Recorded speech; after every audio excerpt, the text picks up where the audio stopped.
To us from the Northwest Football Awards, which took place last night in Manchester. 2 defeats last week against Newcastle and Chelsea left Spurs, well, leave them I should say, searching a bit of a boost in the Champions League. Tonight they host Copenhagen and Thomas Frank is looking forward to facing a side from his home country. It in some ways is a little bit special, of course, against a Danish team where I know quite a few works in the backroom staff and in the club. Of course, I know some of the players, the Danish players, for different, whether it be national team or whatever, how I, came across them. So that's why it's a little more special. Tomorrow I just want to win. We play Champions League, playing home. Vic said it perfectly. The best way to get a little bit back on track is a good performance and win at home. Well, Spurs were a topic of conversation in the Monday Night Football studio, and it's safe to say that Jamie Carragher did not hold back in his assessment of their defeat against Chelsea. Carragher felt that Thomas Frank's side played like a League Two team. A big problem for Thomas Frank and other managers who make that jump from a smaller team in the Premier League to one of the big boys, especially when they are seen as a pragmatic coach, is actually bringing the football to these teams. So he might look at it and think there's not a lot wrong, but when you watch the game at the weekend and the home games the supporters have seen, that was like watching a League Two team against a Premier League team in the FA Cup. When you actually look at the stats and people who've watched the game on Saturday Night Football, there was a huge contrast with the ball, and that is the biggest challenge for any coach making that jump from a team in the bottom half of the Premier League to one of the big boys. One of the biggest problems Spurs have right now, these 3 midfield players, that is not a midfield to progress the ball through the lines and get it to who essentially is your number 10 Sarr. That is not right. But what I didn't like here, again, the lack of courage. I've seen players do that all my life. They mark themselves so they don't have to get the ball. And they can say, I couldn't get it, I was marked. You see Bentancur telling the goalkeeper, take your time, relax. No, these should be moving and getting into positions to get on the ball. So the ball then goes long. Again, this worried me watching it. It wasn't difficult to get out. It wasn't a full man-to-man press from Chelsea. And then the ball just goes long. You see all the players pointing, knock it long, knock it long. Now, listen, that can happen at times, you go long.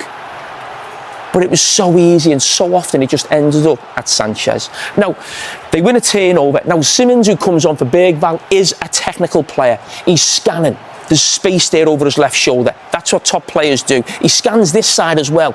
He sees him coming back in this position, Neto, and he panics him. Now, this is a real lack of confidence from a player for me, because that player there should just be, with his left foot, he then steps into this space, or the ball comes through his legs and he drags it through with a little Cruyff turn, and he's then attacking the back four. So that, for me, this lad hasn't got a lack of quality. That is a real lack of confidence in the start he's made. He should be driving. Well, back to the Tottenham Hotspur Stadium now, where Joao Pedro ended his 10-game goal drought to help Chelsea claim all 3 points against Spurs. Impressive display from visitors who showed their defensive resilience, whilst Thomas Frank's side only managed a single shot on target throughout the entire game. The first, I had a chance before, and I finished in the near post. In the second time, I had the chance to score. I just tried to put over than him, because I saw him in the first action, he dropped. So I say the next time I'm going to shoot on above of him, and I was happy to score. In the Champions League as well, I think Enzo had 2 goals, Moises had 2 goals. I think we in front, we are very strong, but I think we're going to improve a lot until the end of the season. I think we need to keep like this, but we have to be more consistent to win games every week. A bad day for us, for sure, and of course you don't expect this when you have to play such a big game like we had to play tonight. But this is the reality. Today we performed very, very bad. As a collective, we're gonna analyze it, we're gonna review it, and we have to park this game away and focus on the next one, because in 2 days we're gonna play again. Saw more home woes for Tottenham, but Jamie Radnor believes that Thomas Frank's approach to games is being forced by the players that he has at his disposal. I will say, I think people say sometimes he's a pragmatic manager. I think that's lazy to call him that. And I think if you've watched his Brentford side over the last few years, certainly when they were in the Championship, they played exciting football. I remember in the front three, and they had Mbermo, Ben Rama, Watkins, and I used to think, what a good side they are to play. He came to the Premier League, realised he had to adjust under Brentford and make sure they stay in the Premier League. That was what he does. He sort of adjusts to what he's got at his disposal. Right now, Tottenham last year couldn't win a home game. They were so wide open. It was exciting at times, but it was also chaotic. So he's thinking, how can I get the best out of this side? He's playing, a lot of fans probably don't like it. They're going with Paulina and Bentancur as a defensive shield in front of that back four to protect them, to make sure they're not too wide open. The problem is then, going forward, what have you got? You've got no Solanke, your best centre forward. You need him fit as quickly as possible. You haven't got Kulusevski, who is, for me, their most attacking threat, the best player, there's someone that can do something. And you haven't got James Maddison.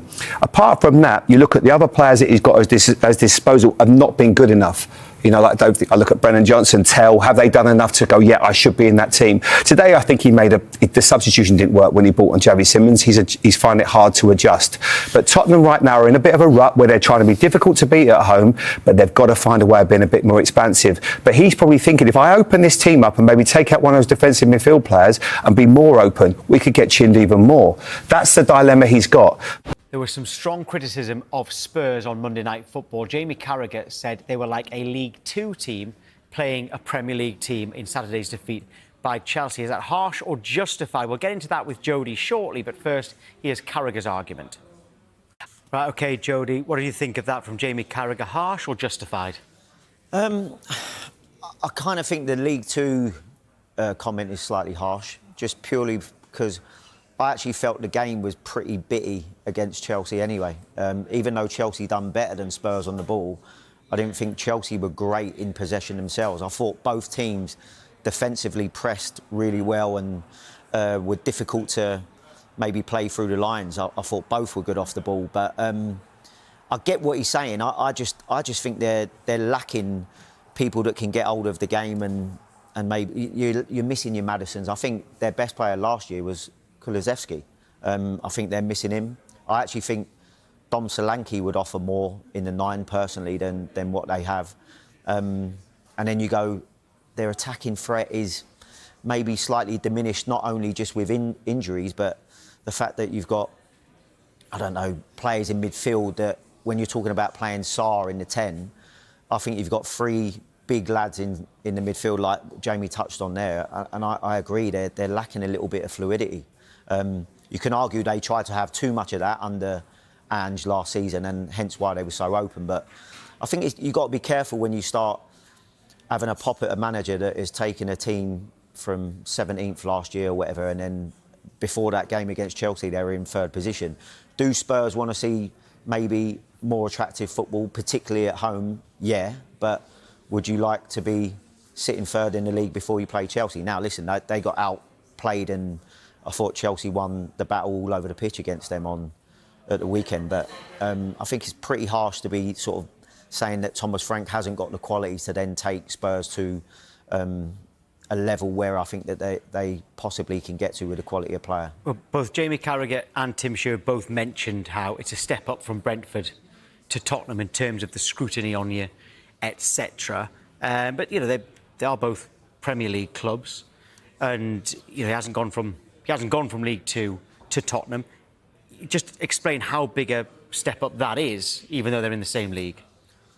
Yeah, I think it's a step up, surely in the size of a football club. I don't necessarily think it's a massive, huge step up when you're talking about the quality of the 2 teams that he was managing. I think that if you look at what he produced at Brentford and the threat that they were offering going forward at Brentford, I felt that they was difficult to defend against. Like I said, I think you can judge him a little bit more when he has some more players that are maybe a little bit more gifted as far as opening up defences. Like I said, in fairness to Thomas Frank, he's chose that midfield. I would have liked, if I was a Spurs fan, I would like to see people like Xavi Simmons starting games. But then you've got to look at the production level. I mean, Kolo Muani, that was in the 9 for them at the weekend, I thought he offered nothing. So, listen, I think there's a lot of things that Spurs need to improve on, but I think it's pretty early to be damning Thomas Frank when like I said, they were sitting in third place before that game at the weekend. What is a good season for Tottenham? Challenging for the Champions League, I think. And at the moment, okay, they're just out of the places now, but we can all say that Thomas Frank is a pragmatic coach, but if they're anywhere near challenging for the top four, considering where they were last season in the league, I think that should be considered a very good season. Now, with the quality of player that they have, I think that they should be. Yeah, well, at the moment, they are sixth, but only 1 point outside, or only 1 point off Liverpool, who are in third place. Right, OK, will Arsenal really win the Premier League by 10 points, as Opta predicts? Or could a fresh injury crisis derail them? We'll be joined by an Arsenal supporter to discuss all of that next.